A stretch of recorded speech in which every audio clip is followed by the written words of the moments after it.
Hello, friends, and welcome to the Bear Wellness Podcast. I'm your host, Coach Cub, a health coach who has been working with men in the bear community and beyond to make small, sustainable changes to their lifestyle and diet.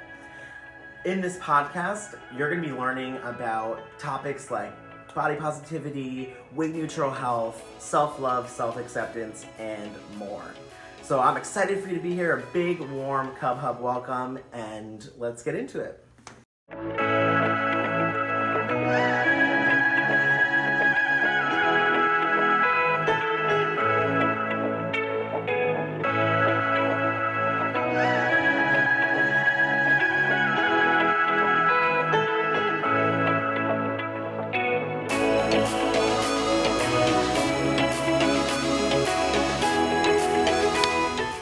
On today's episode, I sit down with the gem of a human being named Jeffrey Binney. He grew up on a farm, became a stand-up comedian, filmmaker, and an ultramarathoner. And he combined all that together to create a film called Once Is Enough. I actually watched the film after I interviewed him. It had my jaw dropped, I was crying, I was laughing, and we're gonna hear all about his experience, what he learned, his whole journey. It's super fun, super funny. This guy is a gem, and I hope you enjoy the episode. Hey everyone, welcome to the podcast. I'm Coach Cub, your host. Super excited to be here with Jeffrey, who I've been stalking on Instagram. Jeff, welcome to the podcast. Yeah, the stalking is mutual. Oh my God, you don't say. Do you go by Jeff or Jeffrey? Oh, whatever you want to call me. I go by Jeffrey, but I'll answer to anything that's decent. I'll call you Jeffrey then. Okay, fair enough. Perfect. Yeah, I mean, I know that you're a vegan ultra runner and comedian. You do trail running and ultra running, right? Yeah. You're like a plus size athlete. I'm just basically reading your Instagram bio. I'm like, yeah, just read it off. I'm like hashtag vegan-ish. You do a lot of cool stuff. You're a comedian, which I'm into. I've also been doing a lot long distance running, not as much as you, but there's a lot of cool things I want to chat through. So, but first I just want to get to know you in general. You have really gorgeous glasses on. Oh, thanks. Thanks. They're just, they're actually transition lenses. So they're a little bit grandpa-ish anytime I'm in the UV rays. I love it. Well, listen, I'm so excited to be with you. I mean, we chatted a little bit before we got started. So just kind of like, I know you lived in New York, not too far from me in Brooklyn, but you're now in Salt Lake. Would love to just kind of know, where did you grow up? How did you end up bouncing around and then ending up in Salt Lake City? Yeah, well, I grew up in Missouri, in a super rural part of Missouri, on a big farm. My family was a farm family. I was always pig? You say pig or big? Pig. Pig. A big pig farm. A big pig farm. Oh, I love it. Yeah. And I was always a terrible farm boy. I was super not interested in it. I loved playing outside. I was like accidentally outdoorsy, but I was like putting on musicals in the front yard and like twirling my mom's baton in the front yard, like that kind of outdoorsy, not like hunting kind of outdoorsy. Ended up, I started taking piano when I was a little kid, and I started in music, and that transitioned into theater, and then I studied musical theater in college, and that took me to New York. So I moved to New York and worked in theater there. I was in New York for about 8 years, and the first 5-6 years I was focused on theater. I ended up getting super, super lucky and booking the Chicago company of a show that was running on Broadway. So I went to Chicago to do the show there, and then they moved me to the tour, which was awesome. But all told, it was like a little over 2 years with the same show. And I got back to New York, I was so burnt out on theater. And so I started dipping my toes into comedy and improv. I did the improv program at UCB, and I just loved it. I was so-so at improv, but not that I'm any better at stand-up, but I took to that, I guess, a little bit more. So that kind of became my focus. And then fast forward to a couple years later, my mom, which this is relevant, we'll come back to it, but my mom, who had been diagnosed with heart failure when I was a kid, passed away, and I ended up being in Missouri for like the last like year of her life. So that was kind of career-wise like a good transition point. So I ended up moving to Los Angeles. I'd wanted to move anyway, and I had wanted to do more stand-up, maybe film and television. So I moved to Los Angeles, and then I had this crazy idea for this film, Once Is Enough, and that gave me the freedom to not need to be anywhere in particular. So a day job opportunity popped up in Salt Lake City, and I jumped on it. I have family in Salt Lake City. I love it here.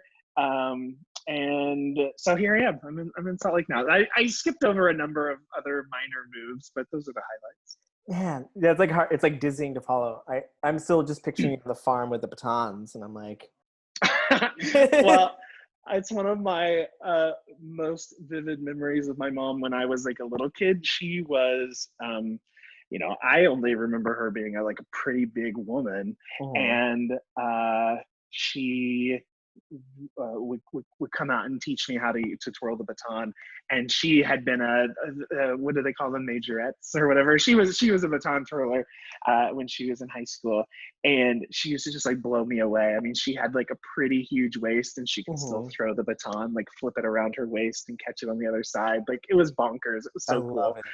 Yeah, that's so cute. What else happened? Like, I'm just curious about growing up on a farm. Like what was that like? Oh. Man, I mean, it was kind of predictable. I mean, I say predictable. I mean, I know what it's like to grow up on a pig farm. So I guess if you don't know what it's like to grow up on a pig farm, it's awesome in a lot of it was awesome in a lot of ways. I'm really glad that I grew up in a tiny community. I mean, we lived in the middle of nowhere, but the closest town nearby had a population of 205 people, technically a village. And it was such a cool place to grow up because, and I didn't realize this really until I was older, but I realized that I had such a different experience than so many of my friends who grew up in bigger cities. I mean, literally, I could have told you who lived in every single house in the town. Get out.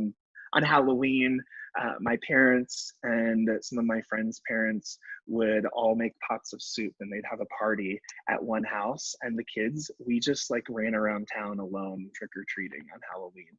I mean, when we were like 8, when we were very young. Can you imagine that happening now? And I mean, this was in like 88, so it's not like it was that long ago. I mean, I'm not talking about like the 1940s here. So it was cool. I was terrible and really disinterested in farming. Luckily my parents were super cool with me being a terrible farm boy. There was, I don't want to say like never any pressure, but very little pressure on me to become a farmer. And that's very much what happens. That is very much like what my destiny was supposed to be. Like in rural Midwest America, if you come from a family who are successful farmers and you're a male, that's what's expected of you. And why not? I mean, you can literally have, I think there's a misconception that farmers are sell us. I think there's a misconception that farmers are like, hanging out in the barn in overalls with straw hanging out of their mouths, like barely able to pay their bills. And that's not the case. My dad is probably one of, top 10 most financially comfortable people I know. And I think that's surprising to a lot of people. So that's why, I mean, honestly, maybe I was the dumb one to not, to give that up instead of having a successful farming business. They're like, you can go live in like a small apartment in Bed-Stuy. They didn't care. Yeah, they're cool. They're making money on the farm. Yeah. So I was really lucky that they didn't put that pressure on me. And also like coming out was fairly non-eventful. I mean, I kind of waited until it was so obvious that it was a non-event. But, when I was a little kid, I mean, it was not the biggest surprise in the world when I came out to my parents.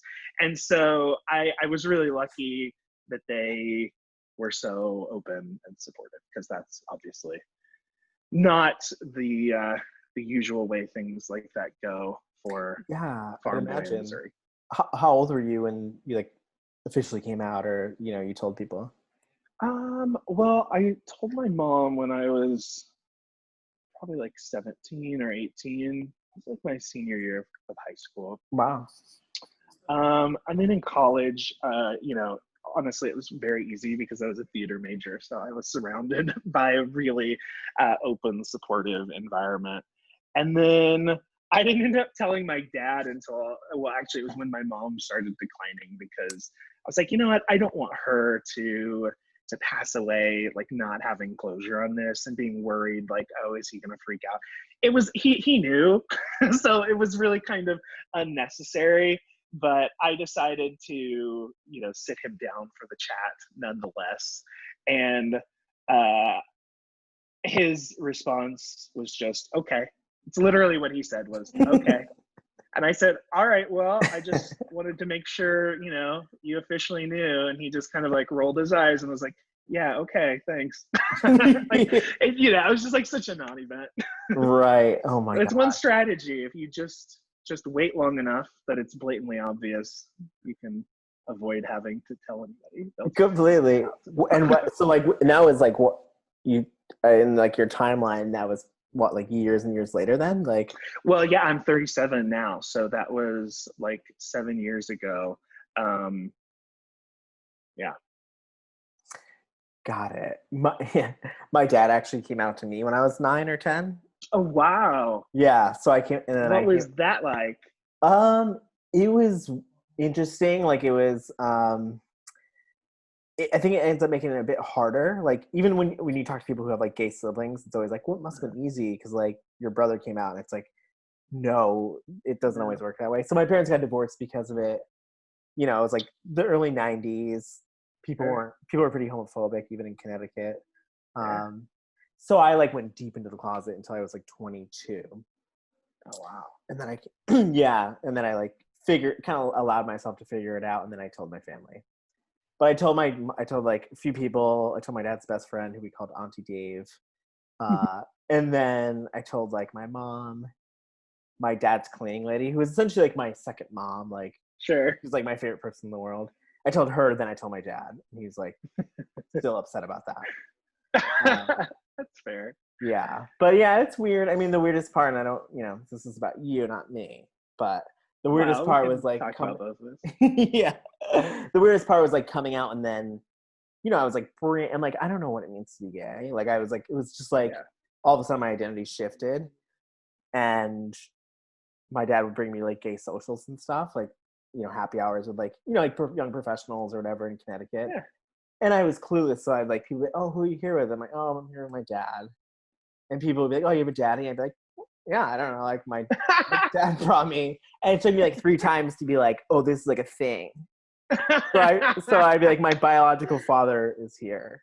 And people like, people fetishize it still, like I go to P-Town with my dad or go to different places, and you know how gay people get. Sure. Without a I'm filter. aware.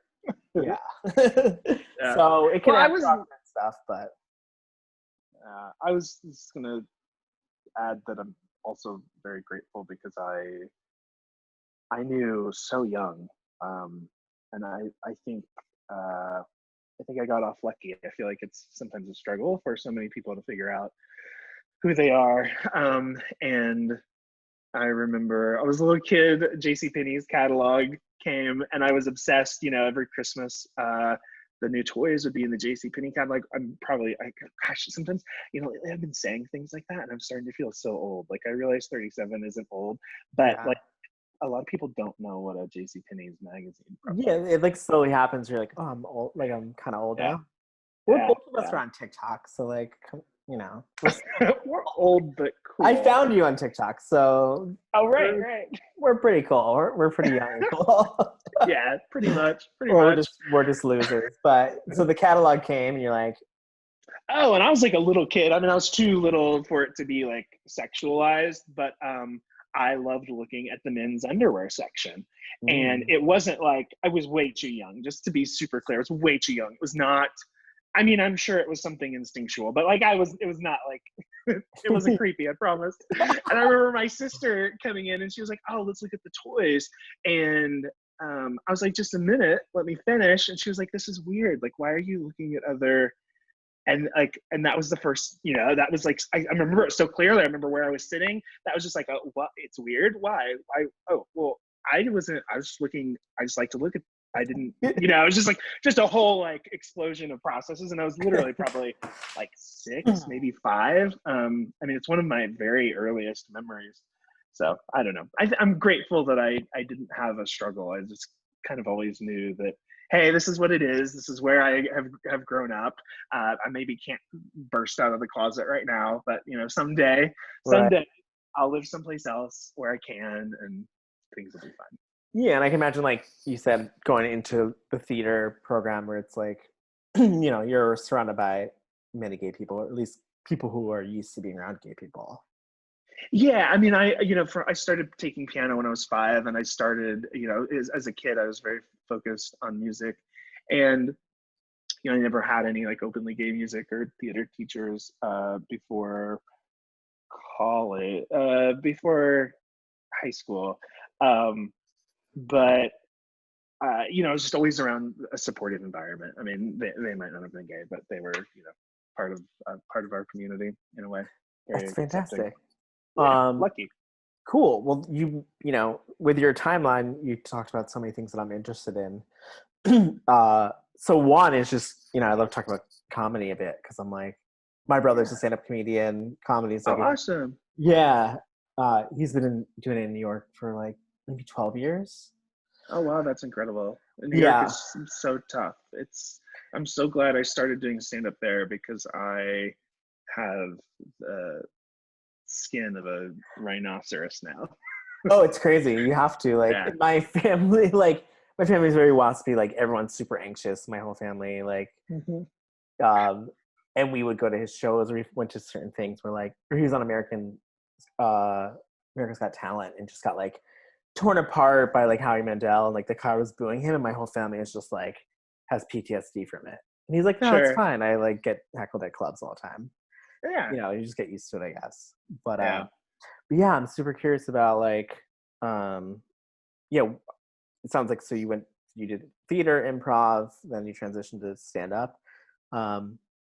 Would love to even just like know what that experience is like in New York, like doing stand up, and then are you still doing it in Utah?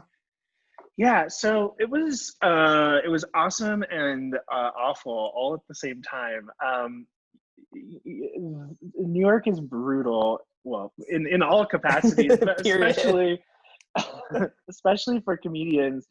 I mean, in New York, first thing, there's so much competition and there's so much talent that the majority of the shows you're doing for the first, I don't know, years that you're trying to do stand up are, you're never making money.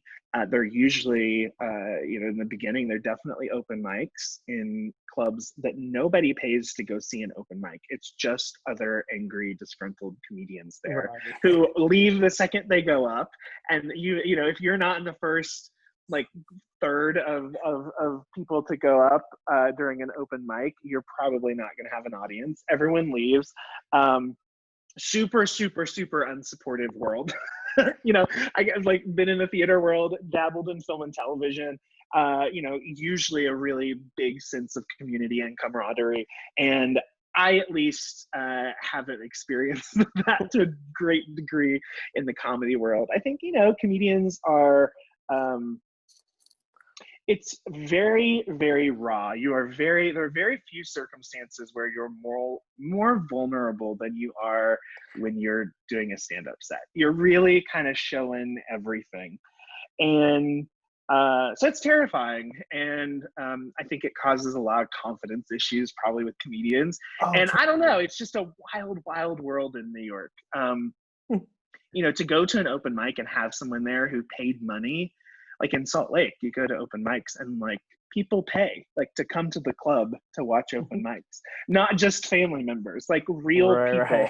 And that doesn't exist in New York at all. No, yeah, you're right. There's just so much like distraction and competition, and like you can go anywhere. Yeah, I mean, on any given night, there's 15 like fucking top-notch comedy shows in New York. who's going to shell out even $5 to go see a bunch of people who only half know what they're doing? Completely. And I want to try stand up so bad, but I'm like, I just know that like for so long it's going to be really, really shitty that I'm like, I don't know if I could do it, but I would like to try. Yeah, definitely. Caroline's on Broadway actually has a great class that I would recommend. It's a nice safe space where you can work on jokes, and it takes a lot of the fear out of it to feel. It's very writing focused, and so it takes a lot of the fear out of it when you feel like you have a little bit more control over how things are going to go. And if you're not just rolling up on stage unorganized shooting the shit, you do have a certain amount of control over how things are going to go. I think coming from the theater world, I am always very prepared. I mean, you have to read the room and make adjustments. If something happens, you have to acknowledge it and go with it. You still have to be on your toes, but 97% or more of the words that come out of my mouth are planned, like to the word. And I think it's just because I come from that theater world where that's very comfortable to sort of have a script. But I think those are the comedians that I like, that like blow my mind most. The ones who, now a lot of comedians will be super planned and will give the appearance that it's casual, that they just thought of that on the moment. But there are some comedians who truly can just fucking roll up on stage and just kill it. And that just blows my mind. I think that is so incredible. I cannot imagine having that skill.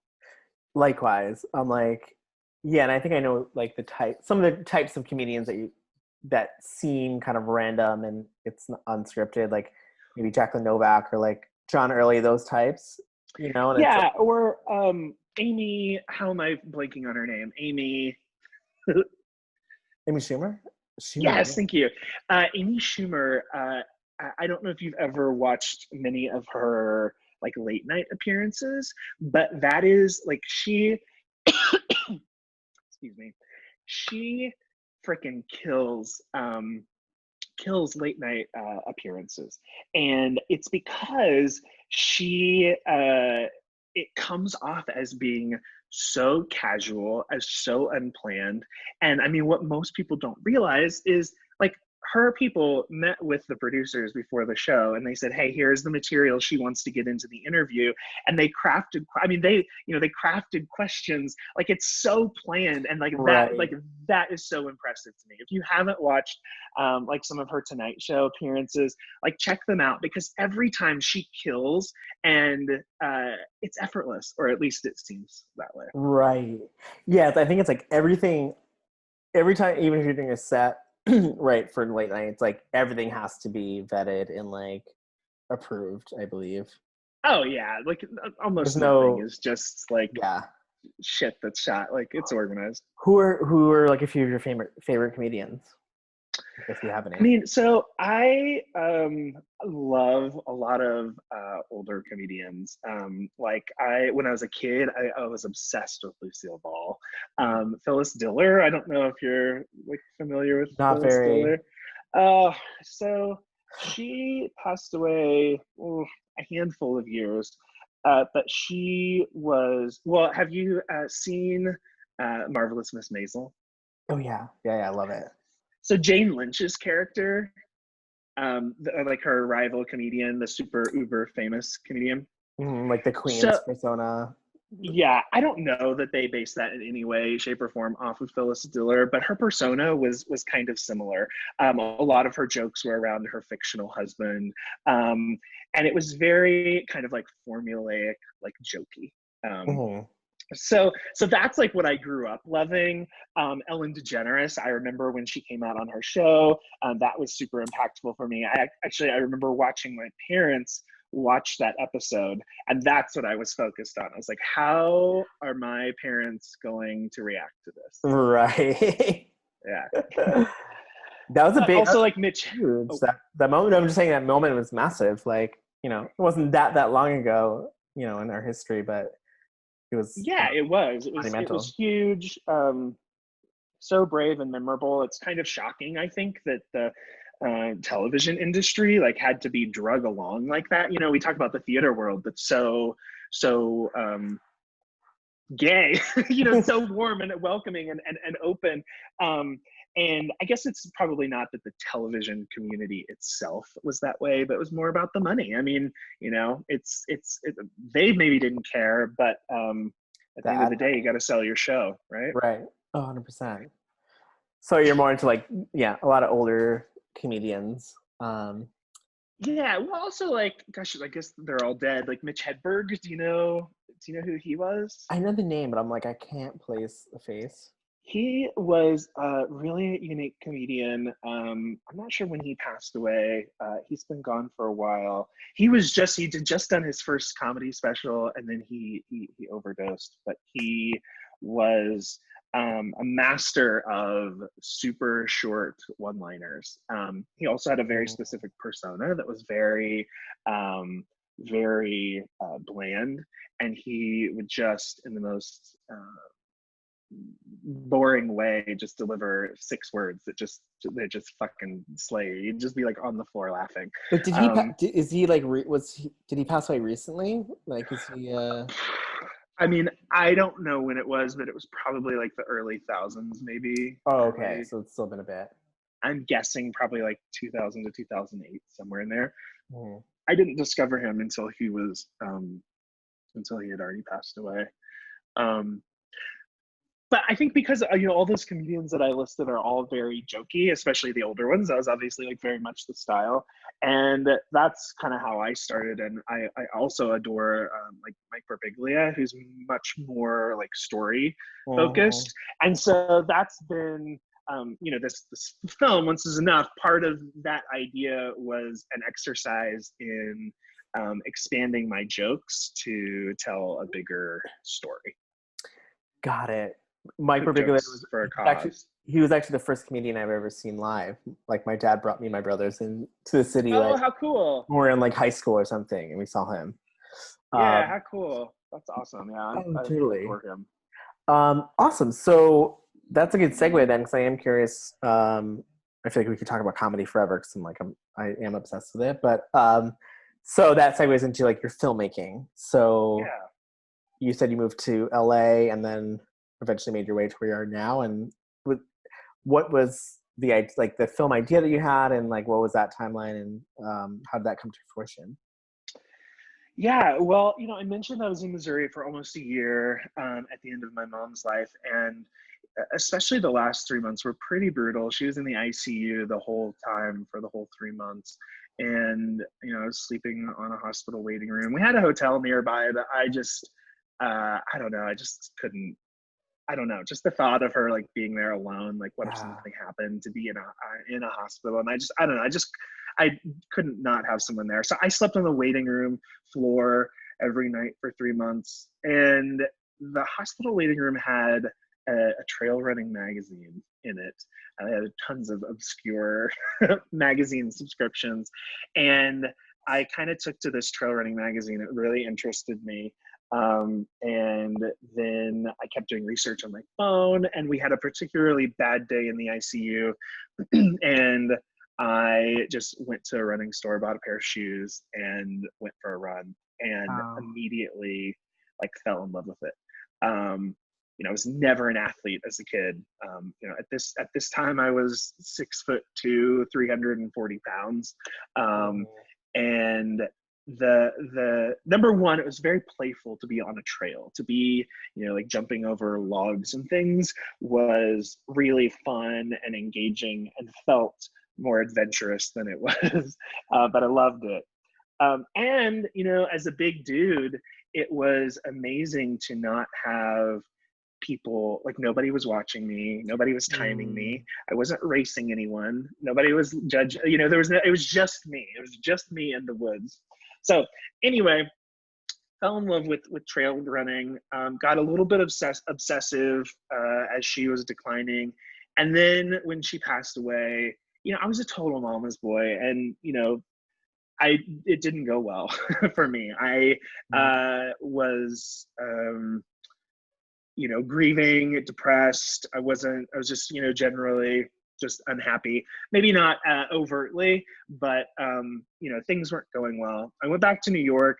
Career-wise, things kind of come to a halt when you just disappear for a year. Sure. So I was like, you know what? If there's ever a time I had been thinking about moving to California. I had been wanting to explore film and television more. I was like, you know what? If there's a time to do it, let's do it now. So I moved to LA, and all I wanted to do was like disappear into the woods to run and write and tell jokes. And one of my friends kind of had the idea of redirecting it into maybe a more positive,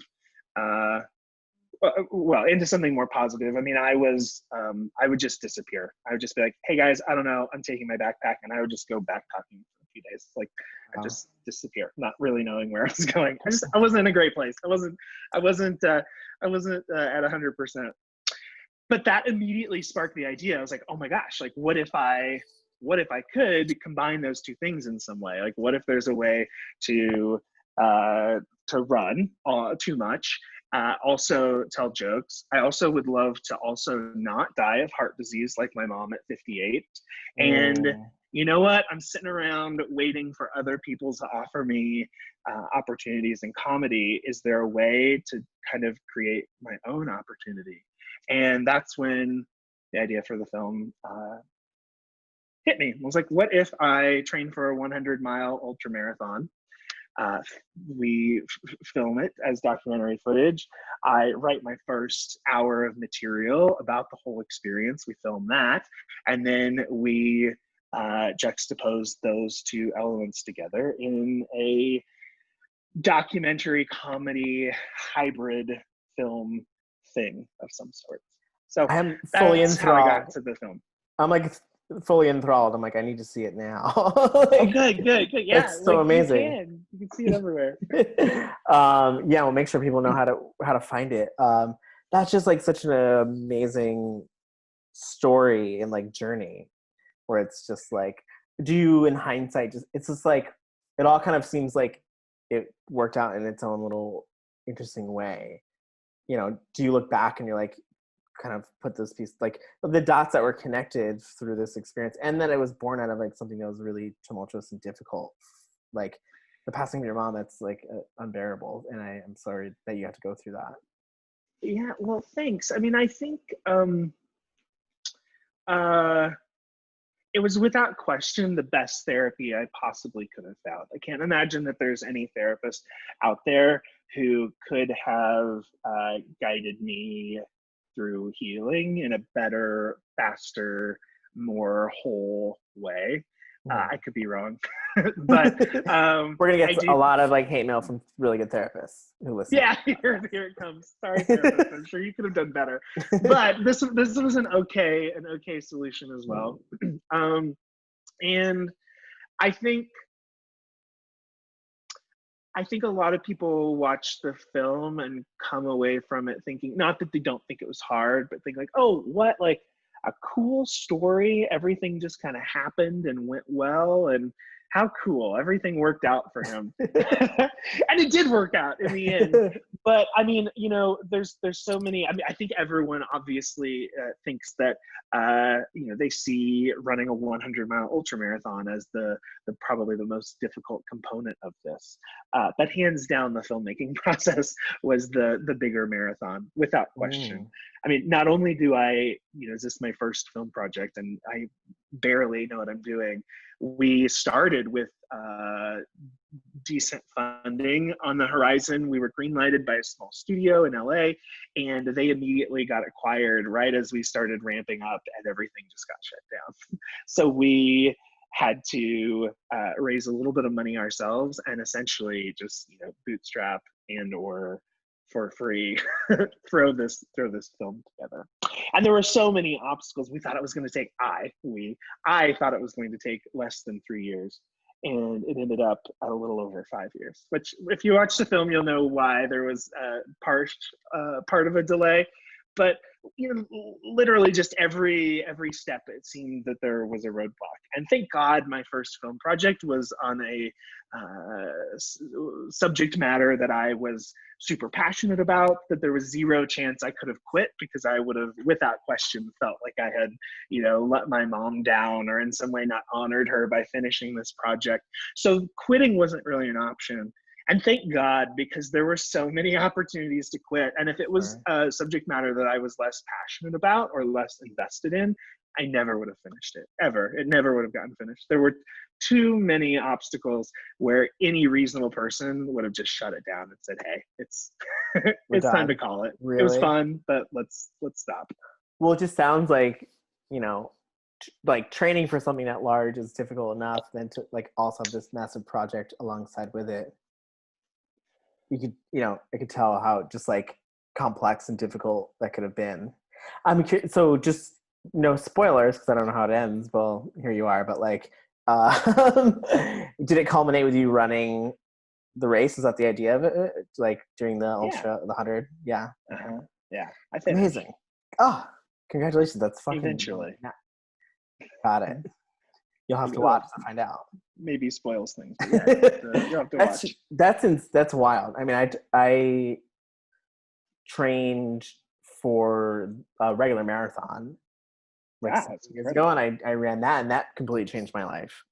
So I can't imagine like this, huge project alongside with running something so massive. It was epic, especially like, I definitely wasn't coming from a place of fitness. So, I mean, I trained for a little over a year, and just the first like 3 or 4 months were just me getting to like a very modest baseline level of fitness. I mean, just being able to run like a whole mile without stopping was huge at the beginning.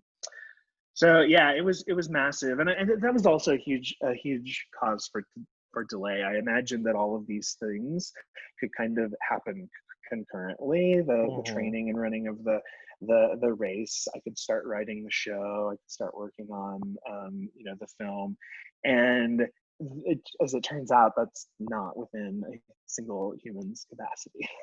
And so having to kind of achieve, knock one out at a time is really what caused a lot of the delay. Was, you can't, I mean, when I was training, I was spending more than 20 hours a week running, in addition to a full-time job. So I mean, it literally had to be looked at as a part-time job. And there was no chance at spending 6 hours a week writing. Also, there was no way. I'm curious about so much. I'm obsessed with this topic, but well, one, I'd love to just know, like, what were those first few months like? Like, how did you learn? How did you build yourself up? Because I think it's interesting, especially for people who are listening, who may not feel athletic or have never ran a mile.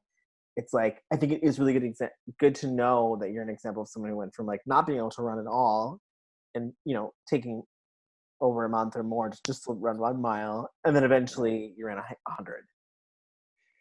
Yeah. I mean, it's all about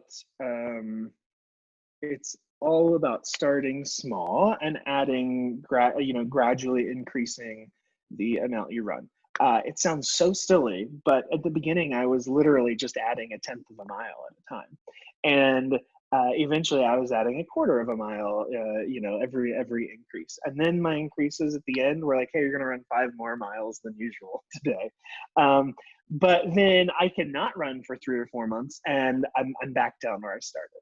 Yeah. So, I mean, I think it's just really important to not look at the final goal and instead just focus on what you can do right now and what you can do to do just a little bit more next time. And that little bit more next time, as long as you're consistent, at the end of a year, it's a whole fucking lot more.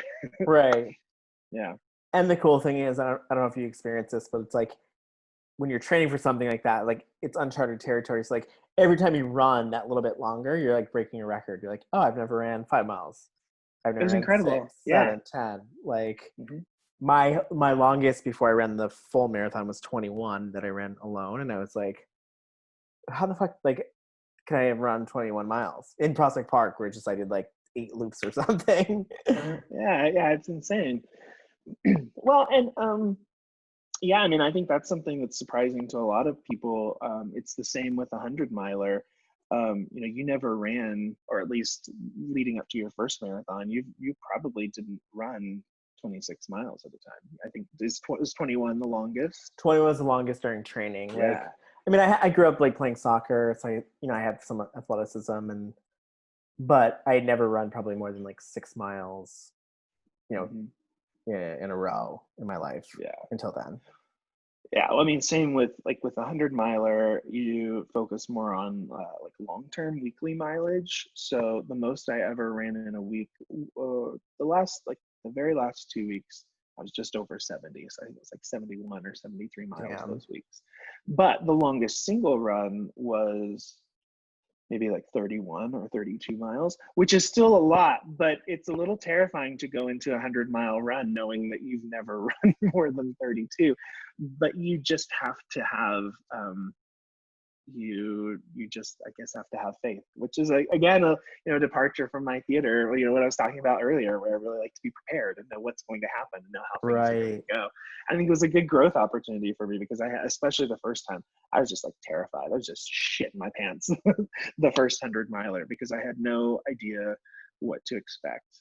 And then you're also surrounded by a bunch of, there are older people, there are larger people at these events, but 90% of the people in these, the starting line are hyper fit, hyper fit athletes.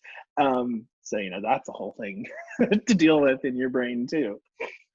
Completely. And I have so many questions, but one, I'm just curious your experience. Like, were you doing a lot of writing in your head while you're running? I think that's one thing about running, is that you're alone with your own thoughts for so long.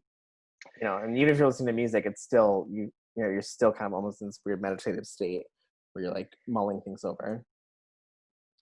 Yeah, I would log experiences, and I've learned, for me personally, the things that I immediately think are super funny typically end up failing on stage as jokes.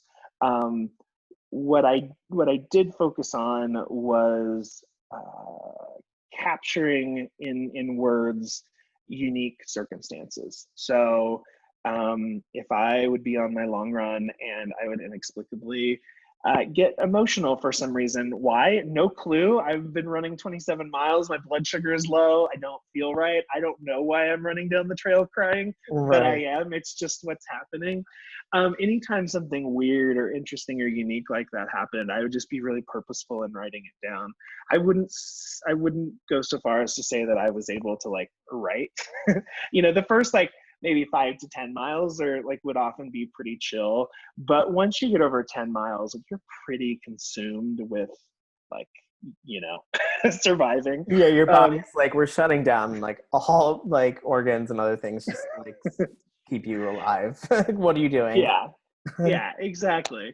But then it was really fun once it came time to start writing the show, to go back to those stories and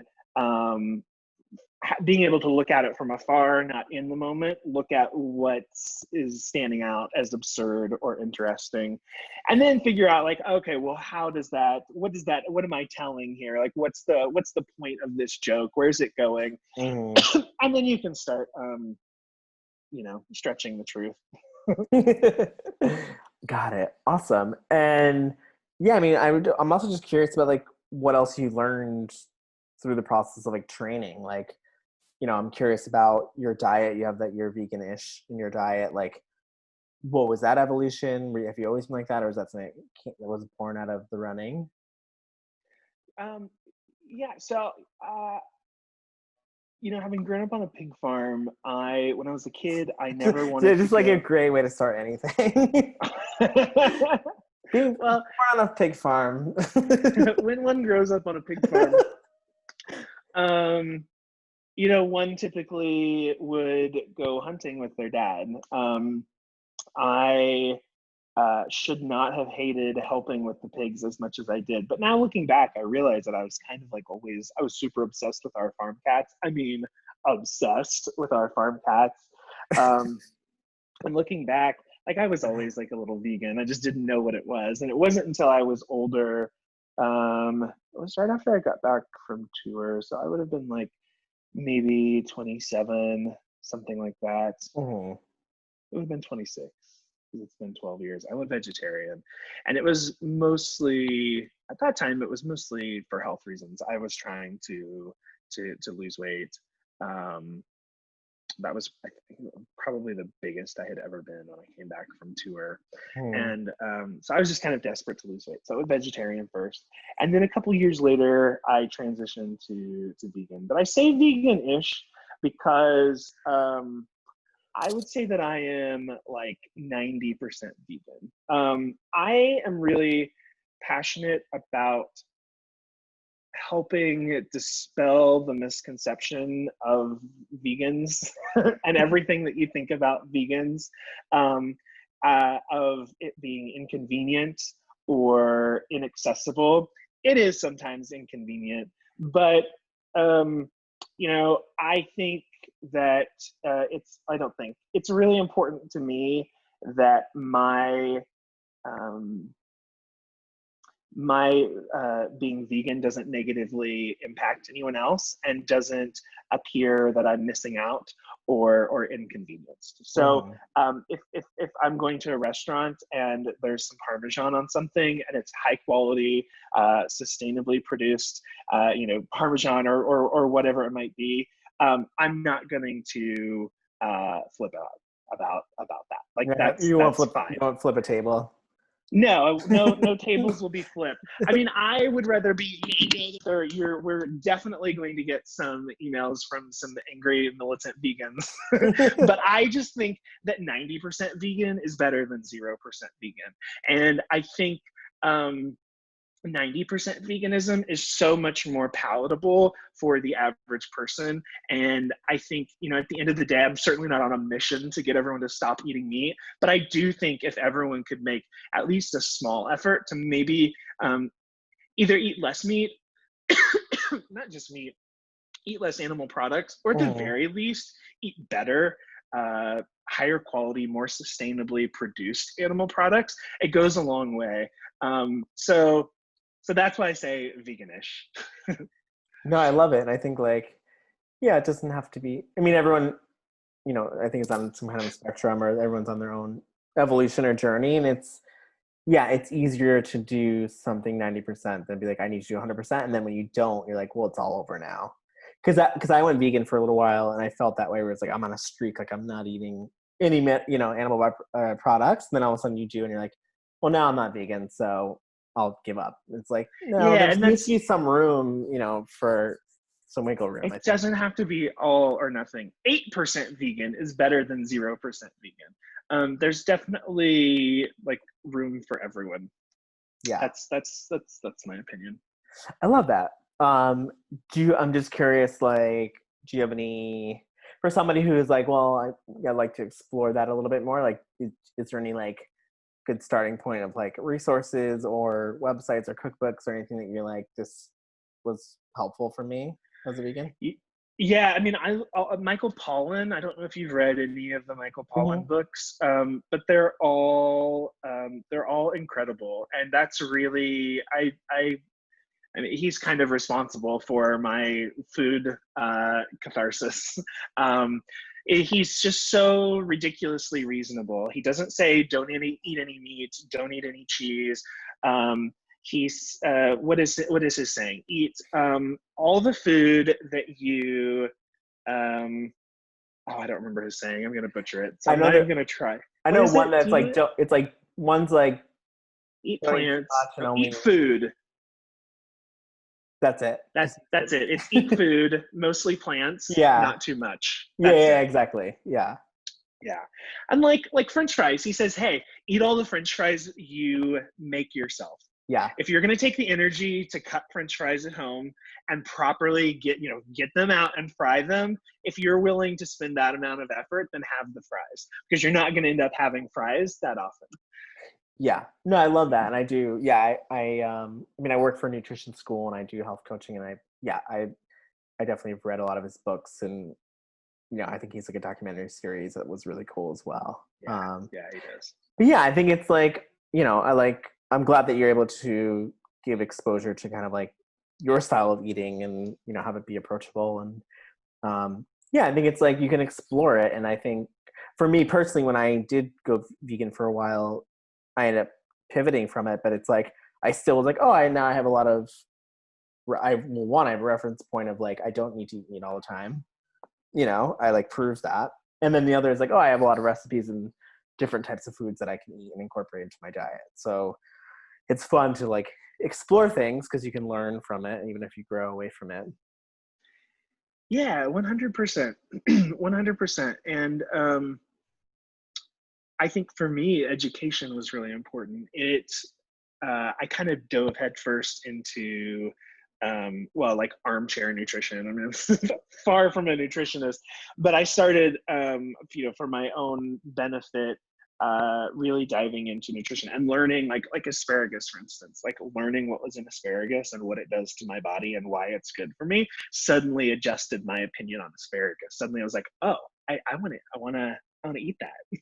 Right. And conversely, like soda, I remember reading, I don't know why it was so effective, but I read an article when I was in high school, so in like 2000, about soda, and I just stopped cold turkey. I mean, I've had soda since, but I have never been any sort of regular soda drinker since then. So I Mhm. don't know if anyone else is that way, but for me, like knowing really what was in my food was a really huge motivator for me. Yeah, I think information is powerful. It's because people could say, oh, eat your vegetables, eat, you know, you know, fresh food or whatever. And it's like, well, if you don't really understand why that matters or what it's doing to you, at some kind of like micro level, then you're like, well, I'll just eat something that's more enjoyable for me. Yeah, well, and I think I benefit from coming from an agricultural family, but most people don't know where their food comes from or what's in their food, and that's my favorite part of that saying of Michael Pollan's. The first two words are "eat food," which sounds laughable, but it's once you really dive into it, it's really shocking how much of, especially like your average Midwestern suburbanite, it's really like shocking how much they're eating that like it's not really food. It's not food. It's Right. a combination of a bunch of chemicals and byproducts from the making of other higher quality foods. So that was all just really shocking and alarming to me. And having come from an agricultural family, I did know where my food came from, and I was just like, Hmm. oh, I should know better. Like, but at the Totally. same time, I mean, my dad also raised tons of corn and soy and wheat. Um, but it's all stuff that gets like shipped to China and used for other things. I mean, most Mhm. of our produce is coming from, California. Um, so it was really, once I got old enough to kind of understand what was going on, it's shocking to think how many millions of acres in the Midwest are used for like commodities that are sent, like Right. we call it field corn, but the corn that like everyone thinks of when they like see Iowa or Nebraska or Missouri, it's field corn. Most of it isn't edible. It's not sweet corn. It's not like corn you Got could it. eat on the cob. It's super high in carbohydrates and used for all sorts of Like like high fructose corn industrial syrup or high something. fructose corn syrup, like things like that. But none of it. Wow, I should be careful with the the absolutes that I'm throwing out. But a huge majority of it would never end up in someone's on someone's plate as corn, which Right. that blew my mind once I put all that together. No, it's so fascinating. And I think like going back to just like eating food, I love the line, it's just like just eat real food, where it's like, Yeah. whole foods, if you make that a rule. But yeah, I don't know. I'm also in like the kind of like 80-20 or whatever kind of breakdown you want, where it's like, I try to eat well, but I don't always. And it's like, you have to be able to enjoy your life and make it work for Yeah. you, however that it looks, whatever that looks like. But I need to have you on again, because like there's so many things that I want to continue talking about. We'll do it again But I have a sometime. bear yoga class that we have to run soon after this. Fun. I am curious. Yeah, you have to come sometime. I would love Um, to. I would like to just wrap it up with just like a few questions. Yeah. We could do like a little rapid fire series here, but first of all, I'd just love to know like what would be some advice that you'd have for yourself now when you started running. So like for someone who's like, here's this, and it's like, well, I would like to buy running shoes too, maybe, and try it. Like, what would be like a few things you would tell them to get them prepared? Um, I think first and foremost, well, dive into everything you can find about other runners, ultra running, trail running. Dive into the community. It is a super fun, spunky, supportive community. It's growing massively, but it very much has a. I'm not bashing road running, but it definitely has a different vibe from the road running community. I feel like a lot of road runners are maybe I should Assholes? be careful. I'm just kidding. What? I said assholes. Oh, no, I think just maybe more competitive. Like they tend to be, more focused on time. And not that that's not the case with trail running, but trail running is just so much more about the experience and having fun and just getting to the finish line. I mean, in a 100-miler, there are times you're running fast. There are times you're laying on the side of the trail barfing. Like it's all about like, it's very much about the long game. And it's so dramatic to say surviving, but it really is. I mean, a 100-miler, usually less than 60%, often less than 40% of people who start finish. So like, it really can't be understated how big of a deal it is just to survive to the finish line. Right. There's so much opportunity for things to go wrong. What was the question? I think I've really gone off on a tangent. I was like, I think I asked you like, how much do you hate roadrunners? Oh, that is not No, what you I'm asked me. joking. And I do not hate No, I know. roadrunners. I'm just messing around. Oh, No, I was saying it's just dive in. And then the yeah. second piece of advice is just to chill the F out. I was so meticulous about, oh, hey, my trainer said I have to run 7 miles today. I have to run 7 miles today. No, just go for a run. Hopefully Right. it's 7 miles. Maybe it's 10. Maybe it's 4. It doesn't matter. Get out of the house. Go run. You can make it up another day. Just chill out and have fun. Like that's what it has to be about. At least for my personality, the second it's not fun, I'm done. Jeffrey does not have the patience long term for crap like that. So like if it's not fun, he's not going to do it. So that was a hard lesson I had to learn. It took me a good couple months to just like, hey, chill out. Just enjoy yourself. Yeah, no, it makes a lot of sense. And I have similar experience where it's like, I don't know, it's like we all, like life's hard enough already. We've all gone through so much. Working a day job is hard. Dealing with finances and whatever, adulting is hard. So it's like, why make your other activities regimented and difficult and not fun too? You might as well like be able to clown and have fun. Exactly. Oh, I agree. all right. What about comedy? People what about it? Like me, I'm trying to like someone like me who's like, I want to maybe start. Like, what kind of advice would you have? So like plan for it to be a long haul. I love how defensive you. What about it? I know. You're like, what? Did I mention I started doing comedy in New York? Yeah, I seem nice. No.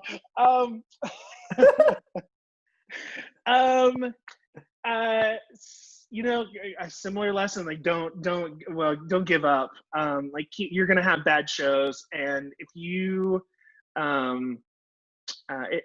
have a bad show and you can't bring yourself to get back on stage, then that's you need to take that really seriously, because you're going to have bad shows. We talked about this before we started recording. And bad shows, it doesn't matter who you are. The fucking best comedian you've ever discovered on the planet has had a ton of really bad shows. They've been booed, they've been heckled, they've left stage crying, and you just have to know that that's part of it, and you can't give up.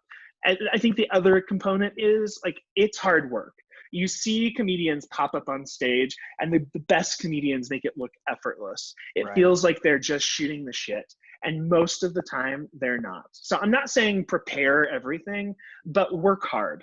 Work on your writing. Don't just like, oh, this killed in a bar, let me tell it on stage. Maybe, but I bet it could be improved. Like work on it. Like actually like work on it, Yeah. Oh, I love it. what about, where can people find you? How do they find your film?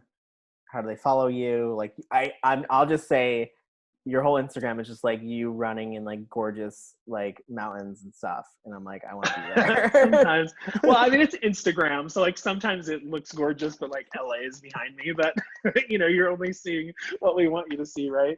But onceisenoughfilm.com is the website for the film. It's on Amazon, Google Play. It should be on iTunes shortly. It's on most the places, and I'm at Jeffrey Binney on all the social medias. Binney. Love it. I really want to watch the film now. It sounds super inspiring. Yeah, Lastly, what are you having for dinner? oh, well, so I was almost talked about this earlier. Asparagus. So I'm actually obsessed with asparagus. But I was gonna say earlier that you know, just because you've gone vegan doesn't mean that everything you're eating is healthy. Onion rings are vegan, and Oreos. Oreos Oreos. are vegan, yeah. Yeah.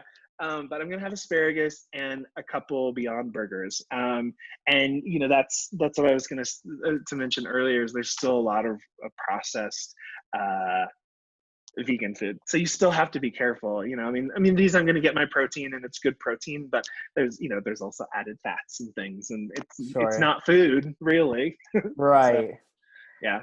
Awesome. Well, listen, first of all, I really appreciate your time, and it was like we were talking about earlier, it's just so nice to be able to chat with you, and it's like I get to have all these great conversations with people that I just see on Instagram or TikTok. Yeah, well, it sounds like you're up to so many cool things. I can't wait to do yoga.